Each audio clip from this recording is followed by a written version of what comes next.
Hello everyone, welcome to my YouTube channel Science Fusion. I am Shweta Saini. I hope you all are doing very well. आज हम लोग class 7 science NCERT का topic respiration in organisms के बारे में पढ़ेंगे। आधा chapter हम लोगों ने पार्ट 1 में कवर कर लिया था। आगे का चैप्टर हम लोग पार्ट 2 में आज पढ़ेंगे। अगर अभी तक आप लोगों ने पार्ट 1 नहीं देखा है तो मैंने लिंक डिस्क्रिप्शन बॉक्स में नीचे दे दी है, आप लोग वो वीडियो जरूर देखिएगा। बिफोर दैट, अगर अभी तक आप लोगों ने साइंस फ्यूजन को सब्सक्राइब नहीं किया है तो जल्दी से उसे सब्सक्राइब करिए, वीडियो को लाइक करिए और शेयर भी करिए। ओके, तो पार्ट 1 में हमने सीखा कि हमें रेस्पिरेशन के थ्रू एनर्जी कैसे मिलती है। ठीक है, हमें रेस्पिरेशन के थ्रू एनर्जी तो मिल गई, लेकिन अब हमें एरोबिक रेस्पिरेशन, नॉर्मली जो एरोबिक रेस्पिरेशन हम लोग करते हैं जैसे कि ह्यूमन बींग्स, प्लांट्स और एनिमल्स, ठीक है, ये सभी लोग क्या करते हैं, एरोबिक रेस्पायर करते हैं। तो एरोबिक रेस्पिरेशन जो होता है हम लोग करते हैं, उसके लिए एक्चुअली में ज़रूरी क्या होता है? ऑब्वियसली ऑक्सीजन ज़रूरी होती है। ठीक है, तो ये ऑक्सीजन हमें मिलती कहाँ से है? एयर से ही मिलती है ऑक्सीजन। ठीक है, जब भी हम ब्रीथ करते हैं, एयर को इनहेल करते हैं, एयर से ऑक्सीजन को इनहेल करते हैं, तो ये कौन सी प्रोसेस होती है? ब्रीथिंग प्रोसेस होती है। ओके, ऑक्सीजन को इनहेल करना और कार्बन डाइऑक्साइड को एक्सहेल करना, इस प्रोसेस को हम ब्रीदिंग प्रोसेस कहते हैं। ठीक है, तो इस पार्ट में हम लोग ब्रीदिंग की प्रोसेस को समझेंगे कि ब्रीदिंग कैसे होती है। Breathing is very important process. Okay, actually में अगर हम ब्रीथ नहीं करेंगे तो रेस्पिरेशन भी नहीं होगा। ओके, इमेजिन करिए कि अगर हम लोग ब्रीदिंग नहीं कर रहे होते, अगर हम लोग थोड़ी देर के लिए अपनी नोज क्लोज कर लेते हैं तो क्या होता है? हमारी पूरी बॉडी एक तरीके से इनएक्टिव हो जाती है, हमको छटपटाहट होने लगती है। इसीलिए ब्रीदिंग जो है हर एक प्रोसेस के लिए बहुत ज़रूरी होती है, क्योंकि वो ऑक्सीजन हमारी बॉडी में लेकर जाती है। ओके, तो ब्रीदिंग की प्रोसेस को समझेंगे कि एक्चुअली में ब्रीदिंग होती कैसे है। Breathing means taking in oxygen and giving out carbon dioxide with the help of respiratory organs. Respiratory organs क्या होते हैं? जैसे कि हमारा लंग्स। ओके, तो ब्रीदिंग वो प्रोसेस है जिस प्रोसेस में ऑक्सीजन अंदर जाती है और कार्बन डाइऑक्साइड बाहर जाती है या बाहर निकलती है। Okay, with the help of respiratory organs, respiratory organs की हेल्प से ये प्रोसेस होती है। ओके, रेस्पिरेटरी ऑर्गन्स में क्या क्या आते हैं आप लोग पिक्चर में अच्छे से क्लियरली देख पा रहे होंगे। सबसे पहले ओरल कैविटी, जो कि हमारी माउथ होती है। फिर nasal passage, nasal passage means हमारे जो नोज होती है, नोज के जो नॉस्ट्रल्स होते हैं उसके अंदर नेसल पैसेज होता है। फिर उसके बाद फैरिंक्स, ट्रैकिया, फिर लंग्स आ जाते हैं। एक साइड जो है लंग्स का ओपन पिक्चर है और दूसरी तरफ जो रिब्स से हमारे लंग्स कवर्ड होते हैं वो पिक्चर है। ओके, तो लंग्स हैं, फिर उसके बाद रिब्स आपको क्लियरली दिख रहा होगा, रिब्स हैं, फिर डायफ्राम है। ये पूरा हमारा रेस्पिरेटरी सिस्टम होता है। ओके, चलिए आगे पढ़ते हैं। The process of breathing is divided into two phases. Obviously दो फेज होते हैं। इनहेलेशन मींस ऑक्सीजन को इनहेल करना, ऑक्सीजन को अंदर लेना, और एक्सहेलेशन मींस कार्बन डाइऑक्साइड को बाहर छोड़ना। ये दो प्रोसेस होते हैं, inhalation and exhalation. Okay, it is a continuous process which goes on all the time and throughout the life of an organism. Obviously throughout the life ही होती है ये प्रोसेस, पूरी कंटिन्यू चलती रहती है जब तक हम लोग जिंदा होते हैं। ठीक है, क्योंकि ब्रीदिंग रुक जाती है तो बॉडी भी एक तरीके से डेड हो जाती है। ओके, चलिए अब आगे पढ़ते हैं ब्रीदिंग रेट के बारे में। एक्चुअली में ब्रीदिंग रेट क्या होता है? The number of times a person breath in a minute. एक मिनट में कोई पर्सन कितने नंबर्स या फिर कितने टाइम्स में ब्रीथ करता है, उसे हम उस पर्सन का ब्रीदिंग रेट कहते हैं। ओके, एक कॉमन रेट है जब भी हम रेस्ट पे होते हैं या फिर हमारी बॉडी रेस्ट पे होती है, हम कोई भी वर्क नहीं कर रहे होते हैं, तब हमारा जो ब्रीदिंग रेट होता है वो एक मिनट में 15 to 18 टाइम्स हम ब्रीथ करते हैं। और जब हम कोई हैवी वर्क कर रहे होते हैं, साइकिलिंग, जिमिंग, एक्सरसाइज कुछ भी कर रहे होते हैं, तब हमारा जो ब्रीदिंग रेट है वो 25 टाइम्स हो जाता है। मीन्स 1 मिनट में हम 25 टाइम्स ब्रीथ करते हैं। ओके तो ये ब्रीदिंग रेट दोनों कंडीशन पे डिपेंड करता है कि बॉडी रेस्ट पे है या फिर बॉडी वर्किंग मोड पे है। ओके तो चलिए और आगे पढ़ते हैं कि ब्रीदिंग रेट जो है वो ऑक्सीजन की रिक्वायरमेंट के अकॉर्डिंग कैसे चेंज होता है।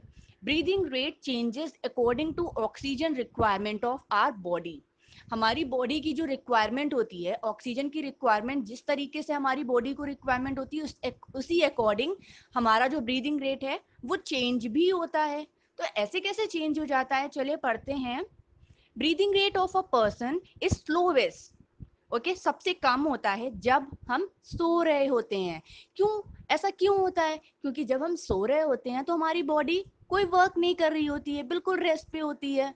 ओके हमारा माइंड भी इतना कोई खास वर्क नहीं कर रहा होता है, मेंटल और फिजिकल हम दोनों तरीके से रेस्ट पे होते हैं। तो इसीलिए हमारा जो ब्रीदिंग रेट होता है, मीन्स ऑक्सीजन की जो हमारी रिक्वायरमेंट होती है वो कैसी हो जाती है, एकदम लो हो जाती है। ओके और whenever a person needs extra energy during heavy exercise obviously we breathe faster। और हम तब तेज तेज सांस लेने लगते हैं। जब हम थक जाते हैं, हांफने लग जाते हैं, तो क्या होता है, हम तेज तेज सांस लेते हैं ना। जब भी हम एक्सरसाइज कर रहे होते हैं या खूब तेज से साइकिलिंग करके आए होते हैं या खूब रनिंग कर रहे होते हैं तो हम हांफने लग जाते हैं। हांफने क्यों लग जाते हैं? क्योंकि हमें हमारी बॉडी को और ऑक्सीजन की जरूरत होती है। ओके तो रिक्वायरमेंट फिल करने के लिए हम जल्दी जल्दी तेज तेज सांसें लेने लग जाते हैं। ओके तो ये होता है ब्रीदिंग रेट, हमारी ऑक्सीजन की रिक्वायरमेंट, हमारी बॉडी में ऑक्सीजन की कितनी रिक्वायरमेंट वो बॉडी मांग रही है उसके अकॉर्डिंग ब्रीदिंग रेट चेंज होता रहता है। Okay we feel hungry after a physical activity. Obviously ये तो आप लोगों ने बहुत ज्यादा नोटिस किया होगा कि जब भी आप बाहर से खेलने के बाद घर जाते हैं तो आपको बहुत जोरों की भूख लगती है और आप मम्मी से बस यही बोलते हैं कि मम्मी प्लीज मुझे जल्दी से खाना दीजिए। ऐसा क्यों होता है? जब भी आप कुछ भी खेल के आते हैं, फिजिकल एक्टिविटी करके आते हैं, साइकिलिंग करके आए हैं या वॉकिंग करके आए हैं या रनिंग करके आए हैं, कोई भी ऐसी फिजिकल एक्टिविटी करके आते हैं तो आपको भूख क्यों लगती है, क्यों आप हंग्री फील करते हैं? चलिए जानते हैं। When we do any physical activity, the food present in our body is broken down very rapidly to produce energy, extra energy by respiration। जब भी हम कोई भी फिजिकल एक्टिविटी करते हैं, हमारी बॉडी कोई भी फिजिकल एक्टिविटी करती है तो हमारी बॉडी में जो फूड होता है वो बहुत जल्दी जल्दी से ब्रेक डाउन हो जाता है एनर्जी में। ओके एनर्जी में ब्रेक डाउन हो जाता है क्योंकि हम फिजिकल एक्टिविटी कर रहे होते हैं, हम जल्दी जल्दी से सांस ले रहे होते हैं। ओके तो जितनी जल्दी जल्दी हम सांस लेंगे उतनी जल्दी जल्दी जो हमारा फूड है वो किस में ब्रेक डाउन हो जाएगा, एनर्जी में, क्योंकि हमारी बॉडी को एनर्जी की रिक्वायरमेंट होगी। Okay since all the food gets consumed in generating the energy and we start feeling hungry। तो क्या होगा, हमारा जितना भी बॉडी में फूड प्रेजेंट था वो किस में कंज्यूम हो गया, जनरेटिंग द एनर्जी, एनर्जी को जनरेट करने में कंज्यूम हो गया। तो इसीलिए हम लोगों को भूख लगने लग जाती है, वी फीलिंग हंग्री। ओके तो इसलिए हम लोगों को हंग्री फील होने लगता है जब भी हम कोई भी physical activity, heavy physical activity करके आते हैं। Okay how do we breathe, हम सांस कैसे लेते हैं, किन ऑर्गन्स की हेल्प से हम ब्रीथ कर पाते हैं, चलिए जानते हैं। पूरा एक सिस्टम जो है वो डिफरेंट डिफरेंट ऑर्गन्स की पार्टिसिपेशन से बनता है, जिसे हम रेस्पिरेटरी सिस्टम कहते हैं। वो सिस्टम बहुत सारे ऑर्गन्स की हेल्प से बनता है। जब सारे ऑर्गन्स साथ में पार्टिसिपेट करते हैं तब पूरा एक सिस्टम बनता है।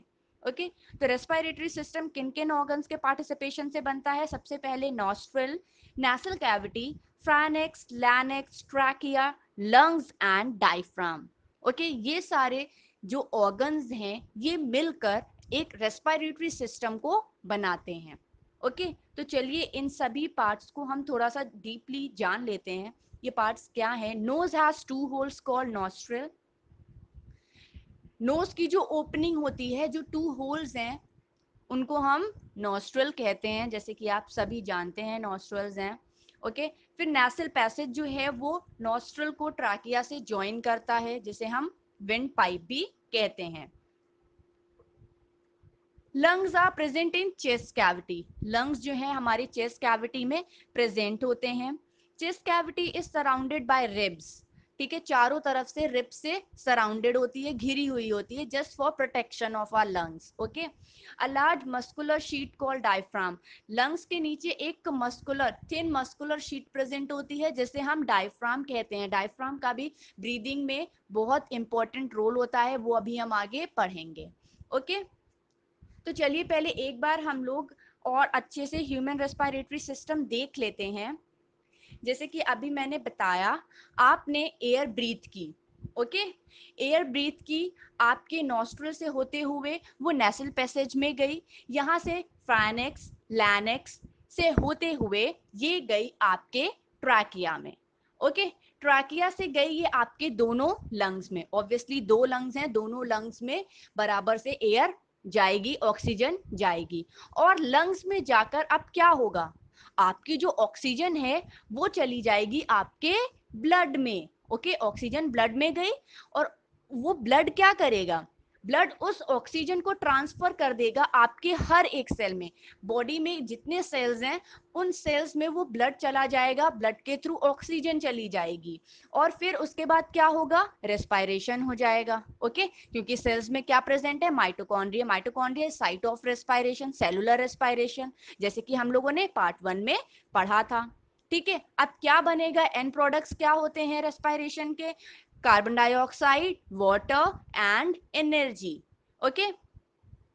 जब एनर्जी की रिक्वायरमेंट होगी तो वो तो आपकी बॉडी ने उसे यूज कर लिया, क्योंकि एनर्जी को तो बॉडी की रिक्वायरमेंट रहती ही रहती है, एनर्जी यूज हो जाती है।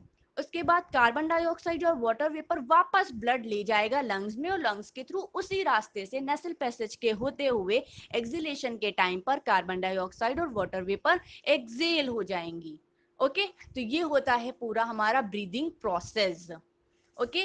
चलिए फ्लो चार्ट के जरिए भी समझ लेते हैं। फ्लो चार्ट में देखिए, इनहेल किया, इनहेल करने के बाद ऑक्सीजन लंग्स में गई, लंग्स के बाद ब्लड में गई, ब्लड से cells of the body, cells of the body में क्या हुआ, रेस्पायरेशन हुआ। एंड प्रोडक्ट्स हमें क्या मिले, carbon dioxide, water and energy, जैसे कि हम लोगों ने लास्ट वीडियो में पढ़ा था। उसके बाद कार्बन मतलब एनर्जी तो जो थी वो तो हमारी बॉडी ने यूज कर ली। ओके।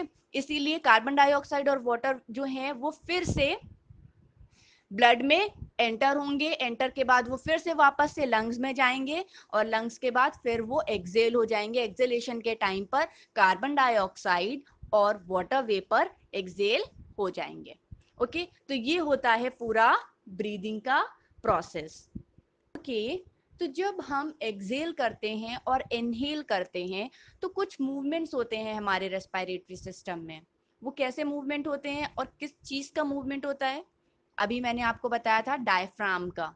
ओके। डायफ्राम का मूवमेंट होता है जब भी हम इनहेल करते हैं, मींस सांस अंदर लेते हैं, तब आप देखते होंगे जो चेस्ट कैविटी है वो थोड़ी सी इंक्रीज हो जाती है, मींस वो फूल जाती है।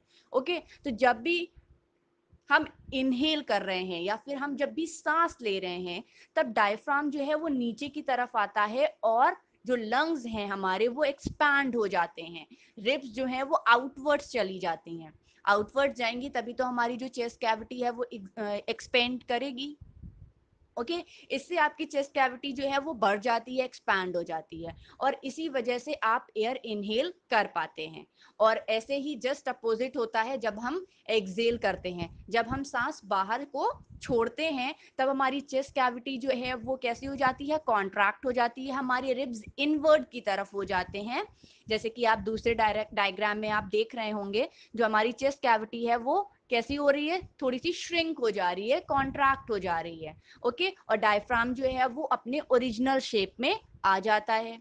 ठीक है। तो ये होता है एक्सहेलेशन और इनहेलेशन में हमारा जो डायफ्राम होता है वो अपना शेप चेंज करता रहता है, क्योंकि उसमें कॉन्ट्रैक्शन और एक्सपेंशन होता है। हमारी चेस्ट कैविटी जो है वो फूलती है और फिर थोड़ी देर बाद श्रिंक हो जाती है। थोड़ी देर बाद मीन्स जब हम एक्सेल करते हैं, जब हम इनहेल करते हैं मीन्स जब हम सांस लेते हैं, तब हमारी चेस्ट कैविटी थोड़ी सी फूल जाती है। ओके। और जब हम एक्सेल करते हैं तो वो श्रिंक हो जाती है, कॉन्ट्रैक्ट हो जाती है। तो ये होता है डायफ्राम का रोल। ओके। तो अभी तक हम लोगों ने ह्यूमन बींग्स के बारे में पढ़ा कि ह्यूमन बींग्स कैसे रेस्पायर करते हैं और कैसे ब्रीथ करते हैं। अब हम पढ़ेंगे कि अदर ऑर्गेनिजम्स किस तरीके से ब्रीथ करते हैं, अदर एनिमल्स भी किस तरीके से ब्रीथ करते हैं। तो सबसे पहले हम पढ़ेंगे सिंगल सेल्ड ऑर्गेनिजम्स के बारे में। ओके, सिंगल सेल ऑर्गेनिजम्स का जो ब्रीथ करने का प्रोसेस होता है उसे हम डिफ्यूजन कहते हैं। A single cell organism like amoeba and paramecium exchange oxygen and carbon dioxide directly with their environment. जो डायरेक्टली एनवायरनमेंट के थ्रू ही ऑक्सीजन इनटेक और कार्बन डाइऑक्साइड एक्सेल करते हैं, इस प्रोसेस को हम डिफ्यूजन कहते हैं, जो कि अमीबा और पैरामीशियम सिंगल सेल्ड ऑर्गेनिजम्स करते हैं। Now second is respiration in frogs. Frogs में किस तरीके से रेस्पायरेशन होता है और फ्रॉग्स कैसे ब्रीथ करते हैं। फ्रॉग्स जो है हम जानते हैं एम्फीबियन है, ये लैंड और वाटर दोनों पे रहते हैं। ओके, तो जब ये वाटर पे रहते हैं तब क्या होता है, तब ये अपनी मॉइस्ट स्किन के थ्रू ब्रीथ करते हैं, और जब ये लैंड पे होते हैं तब क्या, अपने इनके पास लंग्स भी होते हैं तो ये अपने लंग्स के थ्रू ब्रीथ करते हैं। ओके, तो ये लैंड और वाटर दोनों जगह ब्रीथ कर सकते हैं। Respiration in aquatic organisms. अब ये तो आप लोग जानते ही हैं कि फिशेस के पास लंग्स नहीं होते हैं, और फिश तो एक्वेटिक एनिमल है, इनके पास लंग्स नहीं होते हैं और ना ही ये लैंड पे आके रहते हैं। ओके, ये वाटर में रहते हैं, एक्वेटिक एनिमल होते हैं, इनके पास स्पेशल ऑर्गन होता है जिसे हम गिल्स कहते हैं। ओके, गिल्स की हेल्प से ये सांस ले पाते हैं। Aquatic animals such as fish have a specialized structure called gills for breathing। इनके पास स्पेशलाइज्ड स्ट्रक्चर होता है जिसे हम गिल्स कहते हैं, और ये ब्रीदिंग में यूज करते हैं। The gills are covered by the operculum, which allows the water to enter and pass over the gills to give oxygen and receive carbon dioxide, and then finally pass out from the under the operculum। Okay, इनका जो gills होते हैं, gills जो हैं वो किससे covered होते हैं, ओपरकुलम से कवर्ड होते हैं। ठीक है, which allow the water to enter, जिसकी वजह से वाटर जो है वो एंटर हो जाता है। वाटर एंटर होने के बाद ये पास होता है, ऑक्सीजन जो है वो रिसीव हो जाती है, और carbon dioxide finally under the operculum, अपर से ही जो है इनकी जो कार्बन डाइऑक्साइड है वो एक्सेल भी कर लेते हैं।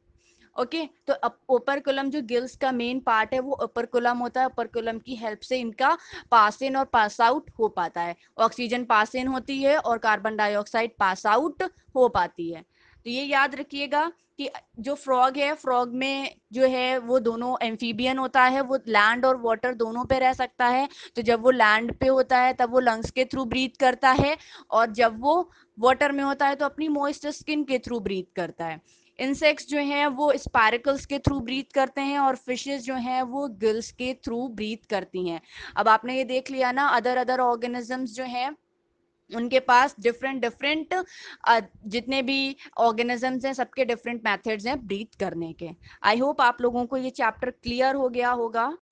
Okay, so this is all about this chapter. अगर आपको कहीं भी किसी भी टॉपिक में कोई प्रॉब्लम है तो आप वीडियो को 2-3 बार और देख लीजिए।